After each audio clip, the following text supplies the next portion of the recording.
सहनौ भुनक्तु सह वीर्यं करवावहै तेजस्विनावधीतमस्तु मा विद्विषावहै। ॐ शान्ति शान्ति शान्तिः। अखण्डमण्डलाकारं व्याप्तं येन चराचरं तत्पदं दर्शितं येन तस्मै श्रीगुरवे नमः। अज्ञानतिमिरान्धस्य ज्ञानाञ्जनशलाकया चक्षुरुन्मीलितं येन तस्मै श्रीगुरवे नमः। गुरुर्ब्रह्मा गुरुर्विष्णु गुरुर्देवो महेश्वरः गुरुरेव परं ब्रह्म तस्मै श्रीगुरवे नमः।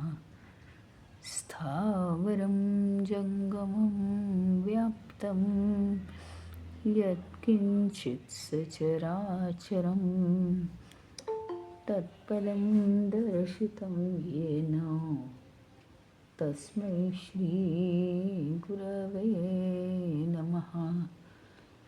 चिन्मयं व्यापि यत्सर्वं त्रैलोक्यं सचराचरं तत्पदं दर्शितं येन तस्मै श्रीगुरवे नमः। त्वमेव माता च पिता त्वमेव बन्धुश्च सखा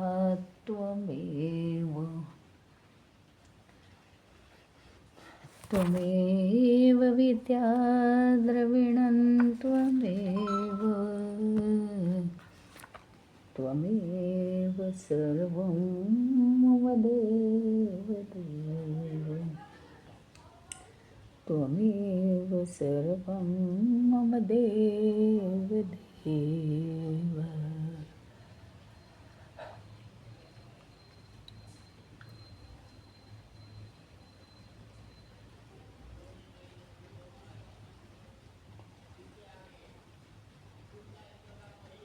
इति आत्मदेहभेदेन देहात्मत्वं निवारितम्। इदानीं देहभेदस्य यसत्वं स्फुटमुच्यते।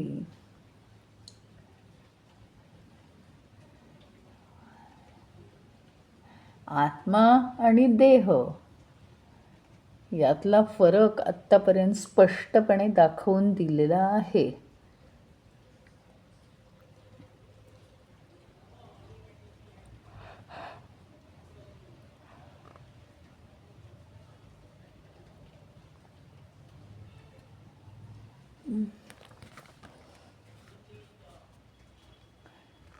चैतन्यस्यैकरूपत्वम्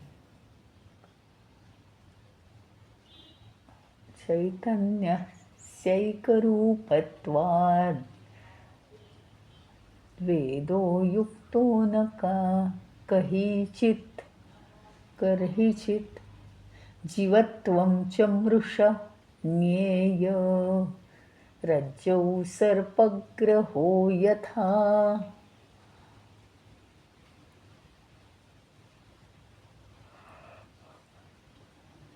चैतन्य जे आहे ते सगळ्या ठिकाणी एकच आहे ना, एकरूपत्वात।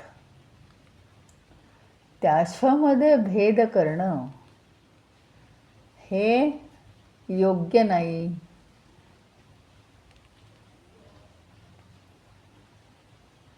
चैतन्यस्यैकरूपत्वात् भेदो युक्तो न कर्हिचित् चैतन्य तत्व हे प्रत्येक ठिकाणी एकच आहे, त्याच्यामध्ये भेद करणं हे योग्य नाही.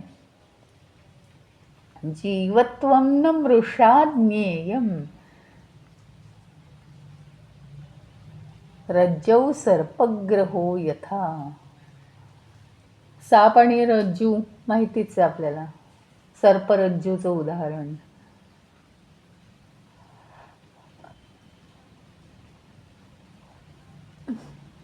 दोरी असून सुद्धा अंधारात आपल्याला ती सापाप्रमाणे जशी भासते आणि आपल्याला भ्रम होतो, तशी जीवाची आपल्याला भावना होते.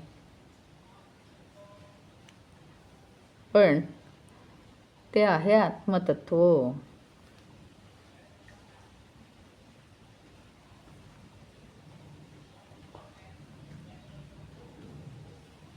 सर्व वस्तुमात्रांमध्ये, सगळ्या प्राणीमात्रांमध्ये आत्मतत्वाशिवाय काहीच नाही आहे.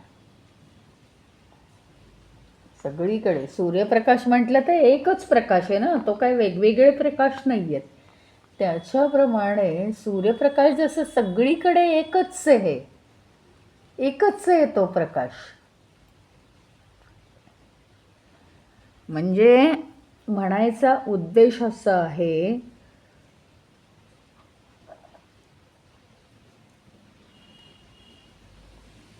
कचऱ्यावर पडणारा सुद्धा सूर्याचा प्रकाश तोच आहे, स्वच्छ रस्त्यावर पडणारा प्रकाश तोच आहे, किंवा नदीमध्ये पडणारा प्रकाश सूर्याचा तोच आहे, समुद्रात पडणारा, तळ्यात पडणारा तोच आहे.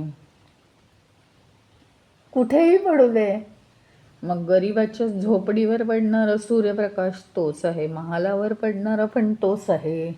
एकच प्रकाश आहे ना, सगळ्या वस्तू तो उजळून काढतो. जसं सूर्यप्रकाशामध्ये भेद नाही आहेत, तसं आत्मतत्वामध्ये भेद नाहीत. भेद दिसतात त्या दृष्टीलाच भेद आहे.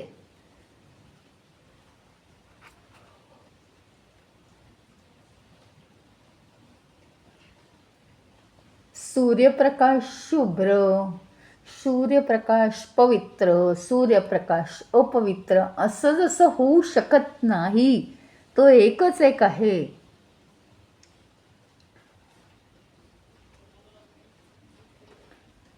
तसं आत्मतत्व हे एकमेवा द्वितीय आहे.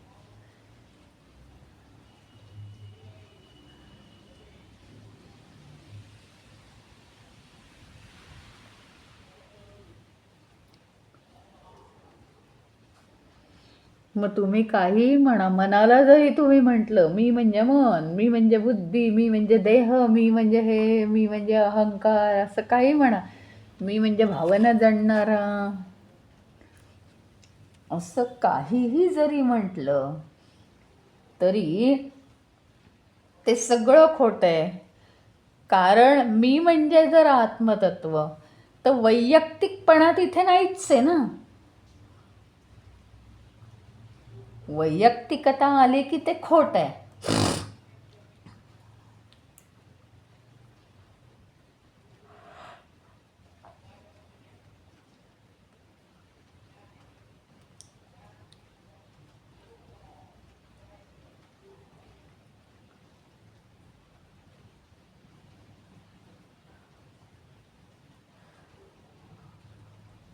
आपण जर म्हटलं की स्वप्न मन आणि स्वप्न बुद्धी, असं जर का आपण म्हटलं, स्वप्नात असलेला देह, स्वप्नात असलेलं मन आणि स्वप्नात असलेली बुद्धी, हे तिन्ही बेसिकली खोटच होईल. कारण स्वप्न हेच तर मुळी खोट आहे. तसं देहाला अनुभव आला काही देहावरती आणि तो मी आहे असं वाटणं, मनावरती अनुभव आला तो मी आहे असं वाटणं, बुद्धीवरती अनुभव आला आणि तो मी आहे असं वाटणं, बेसिकली हे सगळं खोटच आहे. कारण ते सगळं पंचमहाभूतात्मक आहे.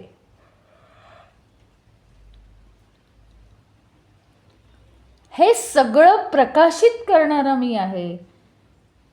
मी म्हणजे आत्मतत्व आहे. सगळं सगळं सगळं खोटं. म्हणजे खोटं म्हणजे काय, आपल्याला ते पटत नाही. पण हा जो व्यवहारी जग जे चाललेलं आहे आपलं,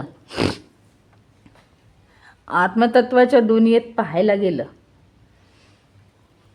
प्रत्येक वेळी रोज झोपताना जर आपण विचार केला तर आपल्याला, बरं का, आपण झोपताना विचार करतो ना, म्हणजे असे खूप जण सांगतात बरं का, की आज मी दिवसभरामध्ये काय काय चांगलं केलं, काय काय वाईट केलं वगैरे ते आठवत जा.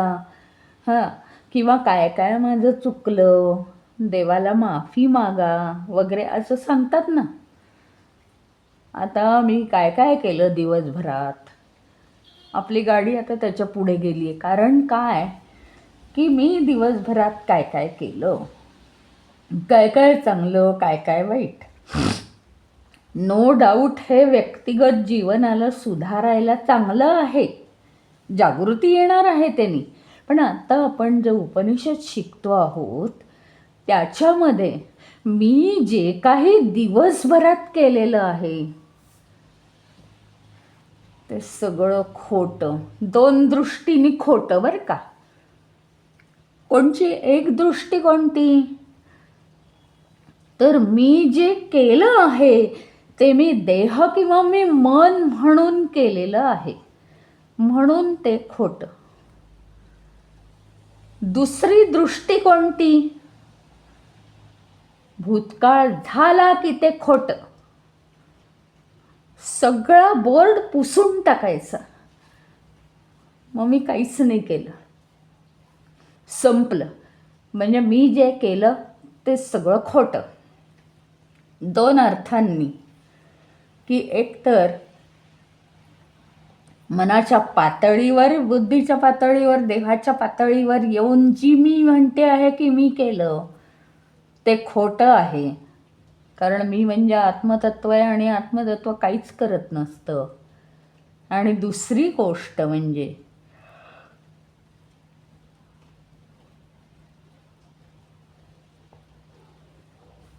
काळाचा जर विचार केला तर वर्तमान काळात जे आहे तेवढंच सत्य आहे आणि कोणत्याही इतर काळात सत्य नाही.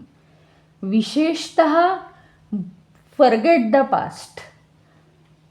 2 मिनिटापूर्वी असलेला सुद्धा भूतकाळच तो जमा झालेला आहे. त्याच्यामुळे भूतकाळ विसरा. आणि जर विसरला नसेल तर तो आत्ताच्या दृष्टीने असत्य आहे.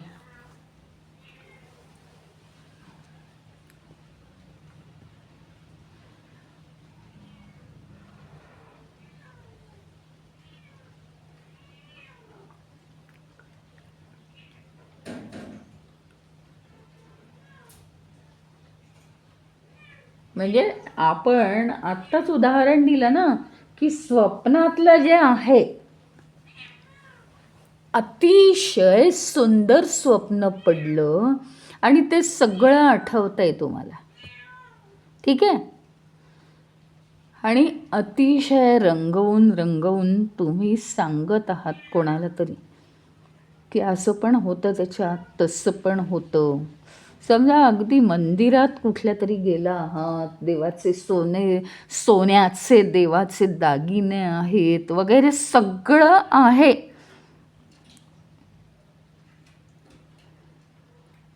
आणि तरीसुद्धा ते सगळं काय आहे, संपूर्ण आठवत आहे स्वप्न, तरीसुद्धा ते खोटं आहे. कारण ते स्वप्न आहे. संपूर्ण भूतकाळ हा स्वप्नवत असतो. संपूर्ण भूतकाळ हा स्वप्नवत असतो. भविष्यकाळ हाही स्वप्नवत असतो, कारण आपण स्वप्न बघतो उद्याची.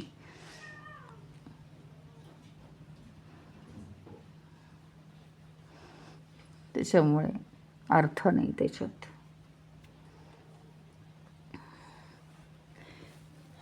कितीही चांगलं असलं तरी भूतकाळातलं काही खरं नाही. कितीही चांगलं असलं तरी भविष्यात घडणारं काही खरं नाही, कारण आत्ता त्यातलं काहीच नाही आहे. आणि कितीही चांगलं असलं तरी स्वप्नात घडलेल्याचा काहीच अर्थ नाही, काही खरं नाही.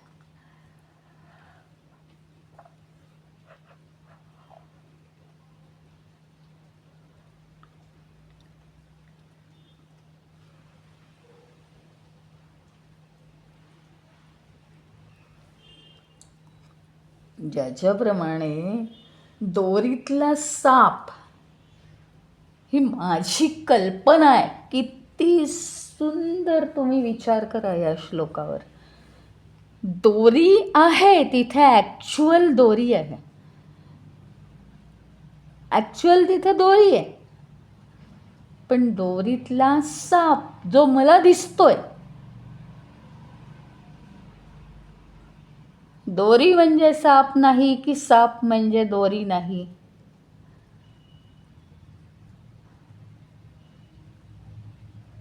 तरी सुद्धा दोरीच्या जागीच साप दिसतोय, दोरी जाऊन डोळ्याखालून.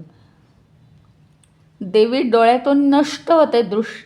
दोरी जी आहे ती दृष्टीतून आपल्या नष्ट होते, नाहीशी होते, आणि त्या दोरीच्या जागी साप दिसायला लागतो. ही माझी कल्पना आहे.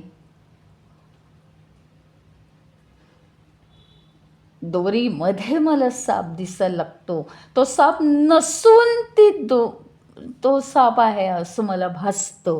तो माझा भ्रम आहे, ते माझं स्वप्न आहे. म्हणून संपूर्ण विश्वामध्ये आत्मतत्व भरलेलं आहे आणि मला वेगवेगळ्या वस्तू, वेगवेगळ्या व्यक्ती तरीसुद्धा दिसतात.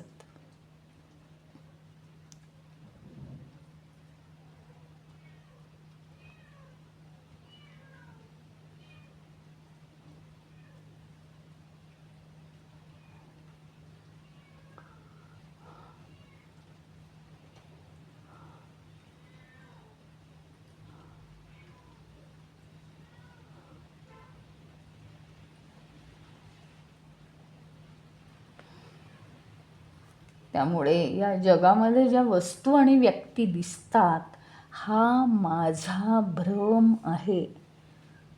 दोरीमध्ये साप नसताना सुद्धा दोरी तर दिसतच नाही, पण साप दिसतो. खरं पूर्णपणे बाजूला जातं. तसं आत्मतत्व या सगळ्या जगतामध्ये व्यापलेलं असून सुद्धा यात किंचितही ते आपल्याला न भासता केवळ विविध देहांचा आपल्याला त्या ठिकाणी भास होतो. याला काय म्हणावं?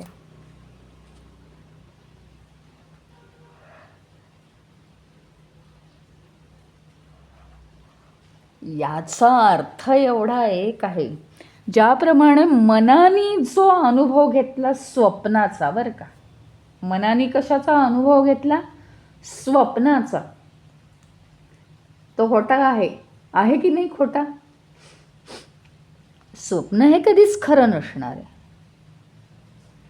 तसाच त्याच पट्टीमध्ये, त्याच लाईनीत शरीर, मन आणि बुद्धी,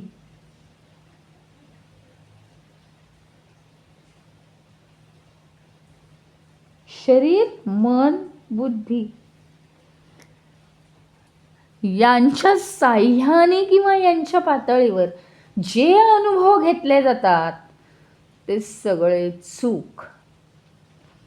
आता चूक म्हणजे काय ह्याचं डेफिनेशन कळलं असेल. म्हणून सगळं खोटं.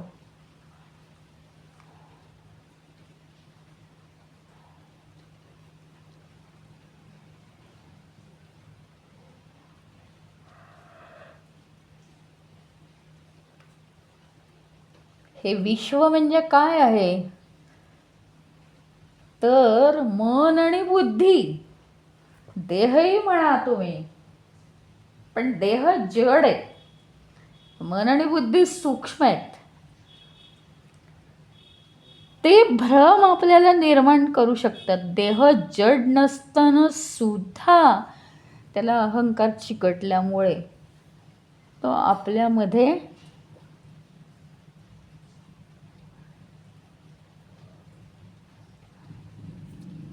भ्रम निर्माण करू शकतो.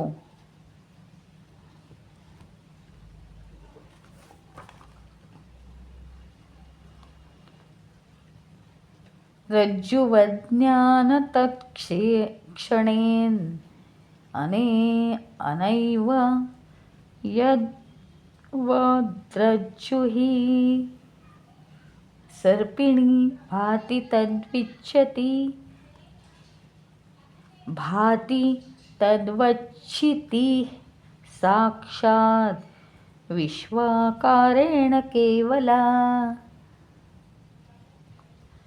रज्जवत ज्ञानात क्षणेनैव. रज्जवत म्हणजे दोरीप्रमाणे.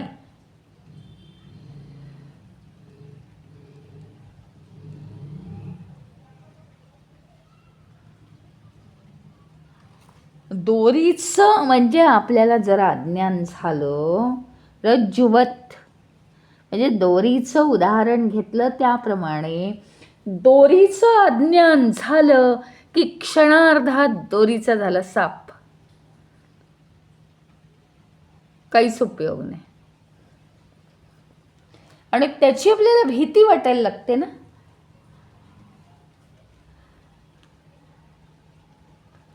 सापाची भीती वाटायला लागते आणि प्रत्यक्षात तसं काही नसताना दोरीचं फक्त अज्ञान झालेलं आहे.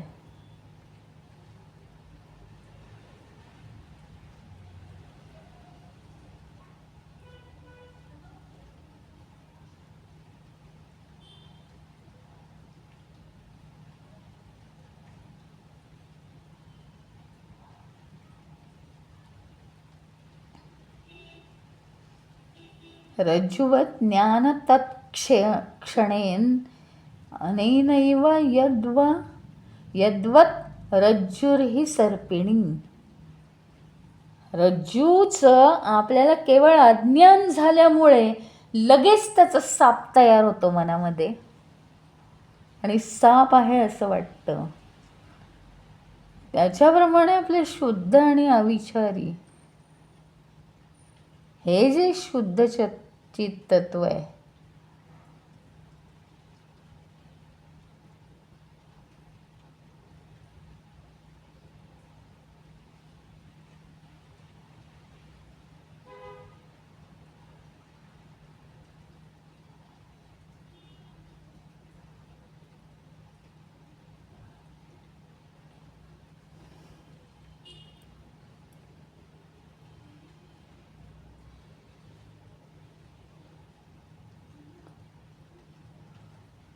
मग ज्याच्याप्रमाणे आपल्याला ज्ञान झालं की काय होतं, आपल्याला समजतं की हे अनेकत्वाचं जे जग आहे, अनेकत्वाचं जग म्हणजे वेगवेगळी माणसं दिसत आहेत. बरं त्याचंही आपल्याला काही नसतं, पण ज्यावेळी त्या माणसांचे स्वभाव आपल्याला आवडत नाही त्यावेळी हा जो भेद आहे समोरचं मनुष्य आणि मी स्वतः, हा मी आणि हा तू, हा भेद आधीच एकटा अज्ञान आणि ते अज्ञान आहे ना फार मोठ्या प्रमाणात वाढत जातं आपल्या मनातल्या विकारांमुळे. आधीच एकतर ते अज्ञानच आहे. म्हणजे काय, उदाहरणार्थ ज्यावेळी साप दोरी आहे बाहेर, हां त्यात भर म्हणून काय आहे तर त्याच्यावर प्रकाश पडत नाही आहे. अंधारामध्ये दोरी आहे पडलेली बाहेर आणि त्याच्यावर कोणताही प्रकाश पडू शकत नाही, कारण रस्त्यावरचा दिवा बंद पडला आहे. पण तरी अंधारात ती दोरी नीट दिसत नाहीये, वाकडी तिकडी पडली आहे म्हणून तो साप दिसतोय. हे अज्ञान रुजायसाठी काय काय कारणं आहेत? पहिलं कारण असं आहे की त्या दोरीच्या आसपास कोणताही लाईट लावलेला नाही, म्हणजे त्याला प्रकाशात आणणारं कोणतंही माध्यम नाही आहे. दुसरी गोष्ट,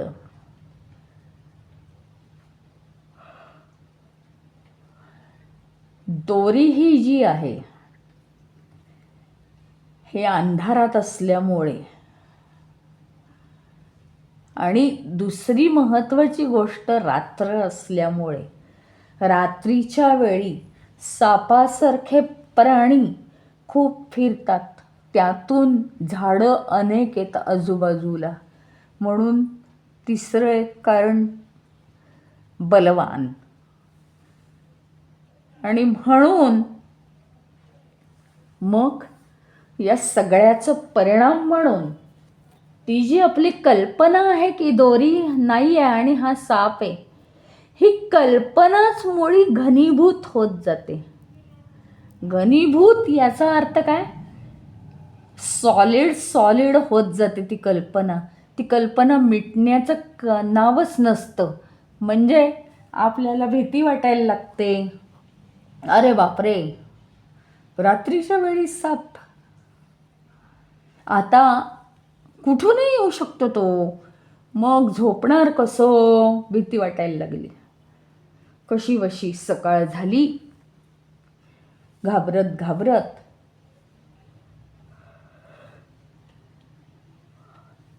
आणि सकाळ झाल्यावर दारच नको उघडायला बाबा, उघडलं तर लगेच येईल तो साप घरात.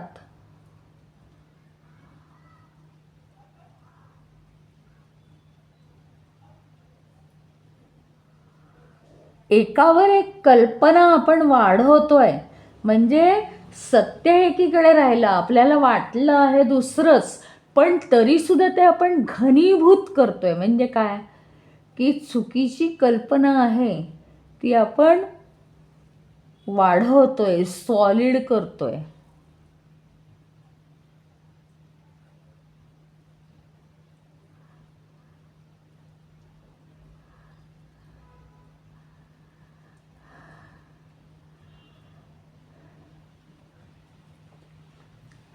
सांगण्याचा उद्देश असा आहे की आपण आधी अज्ञान जे करून ठेवलेलं आहे, अज्ञानाचं ज्ञान कसं होईल हा आपला प्रयत्नच राहत नाही.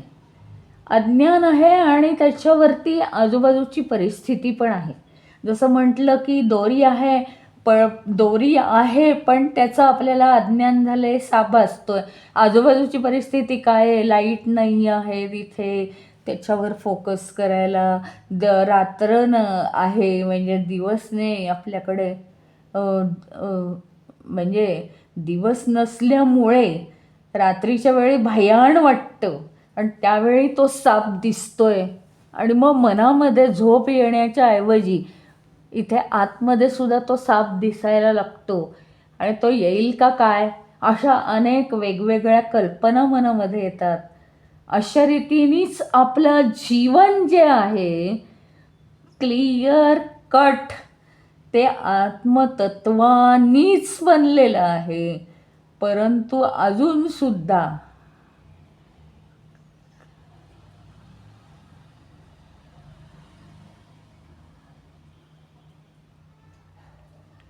क्लिअर करण्याची आपल्याला गरज भासत नाही.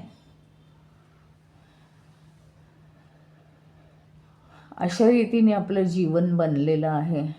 संपूर्ण सत्यतत्व असताना सुद्धा आपल्याला आधी एकतर काय वाटतं की देह आहे, मग एकतर काय वाटतं मन मी म्हणजे मी आहे, नंतर एकतर काय वाटतं बुद्धी म्हणजे मी आहे.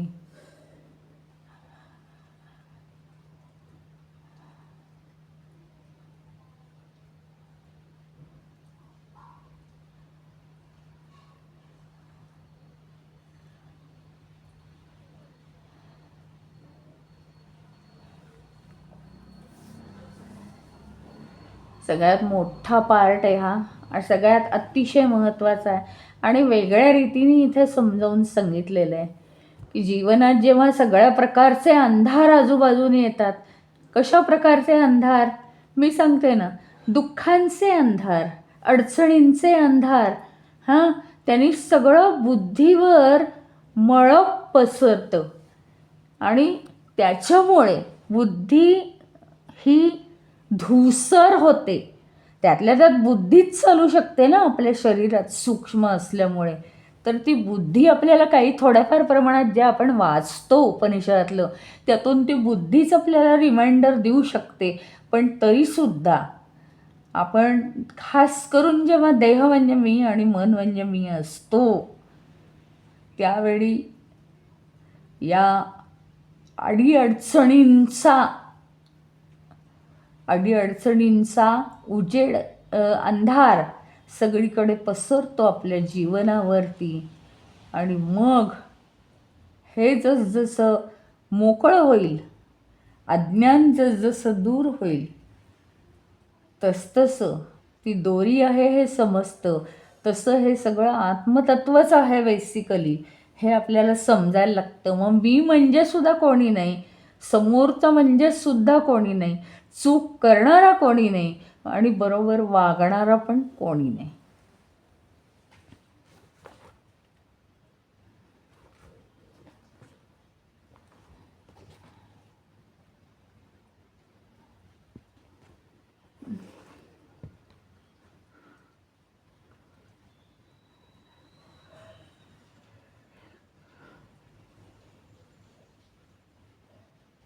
आधी एकतर दोरी साप आहे, दोरी ही साप आहे हा गैरसमज. ज्या क्षणी ती दोरी आहे हे कळेल त्यावेळी साप हा जो गैरसमज झाला आहे तो नाहीसा होतो. ज्यावेळी मला कळेल एक्झॅक्टली की हे तर सगळं आत्मतत्व आहे, त्या क्षणी मला कळेल की देह असणंच शक्य नाही, मी म्हणजे देह. आणि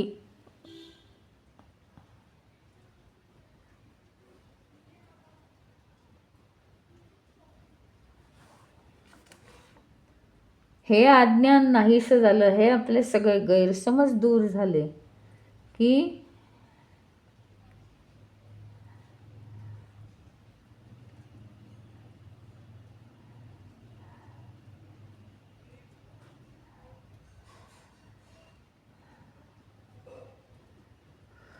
त्याच्यामुळे अज्ञान हे बेसिकली जाणं महत्त्वाचं आहे.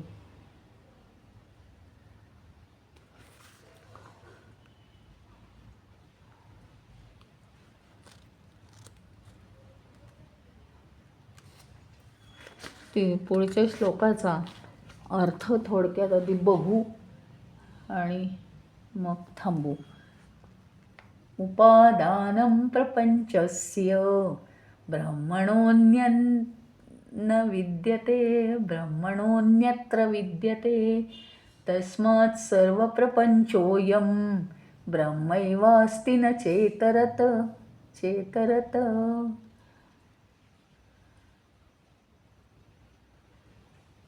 उपादानं प्रपंचस्य, संपूर्ण हा जो प्रपंच आहे ते संपूर्ण विश्व जे आहे, संपूर्ण संसार जो आहे, ब्रह्मणो अन्यत्र न विद्यते, ब्रह्माशिवाय दुसरं काहीही नाही. तस्मात् सर्व प्रपंचोयम,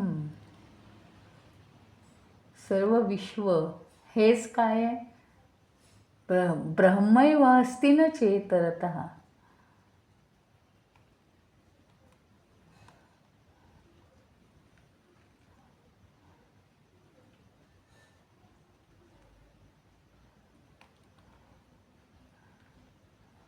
ब्रह्म एव अस्ति, ते केवळ ब्रह्मच आहे, दुसरं काहीही नाही.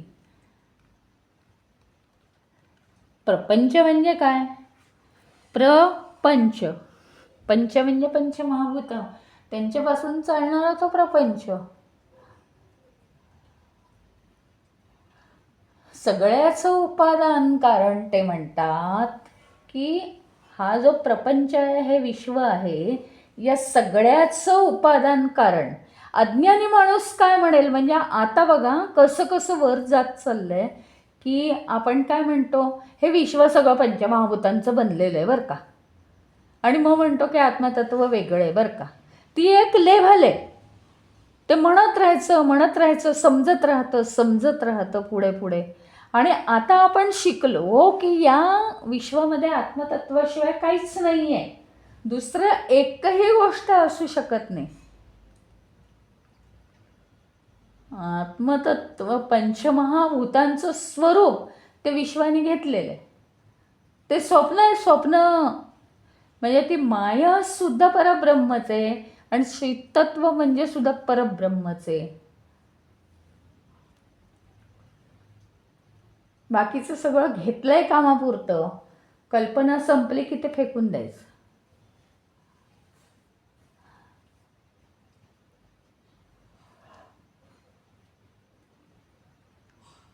प्रपंचाचं विश्वाचं उपादान कोण आहे? विश्वाचं उपादान याचा अर्थ काय? मातीच्या भांड्यांचं उपादान कारण माती आहे, म्हणजे त्याचं मटेरियल काय आहे? माती ना. तसं संपूर्ण विश्वाचं जे मटेरियल आहे ते काय आहे माहिती का? आत्मतत्व.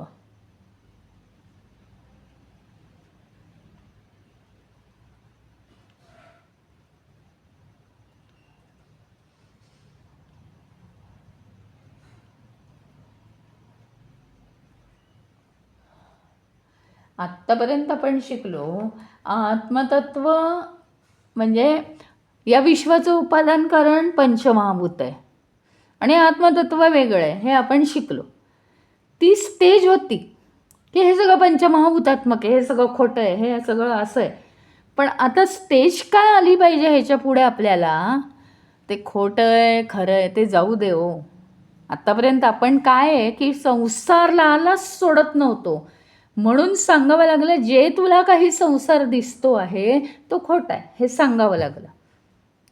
पण आता आम्हाला समजलं ना, शेवटचं आणखीन एक वाक्य आता आम्हाला समजलं की आत्मतत्वाशिवाय या जगात नाही काहीच नाही आहे. म्हणजे तर मग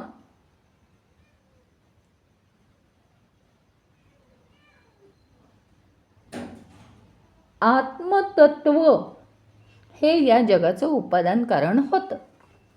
पंचमहाभूत हे होत नाही, कारण आम्हाला पंचमहाभूत दृष्टीलाच दिसत नाही. आम्ही आता योगी झालो, आम्हाला सगळीकडे काय दिसतं आहे? आत्मतत्वच दिसतं आहे.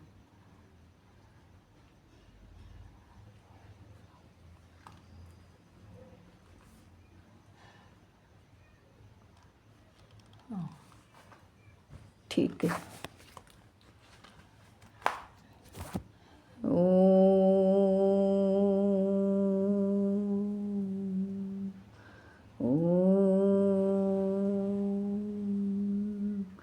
ओम पूर्णमदः पूर्णमिदं पूर्णात् पूर्णमुदच्यते पूर्णस्य पूर्णमादाय पूर्णमेवावशिष्यते.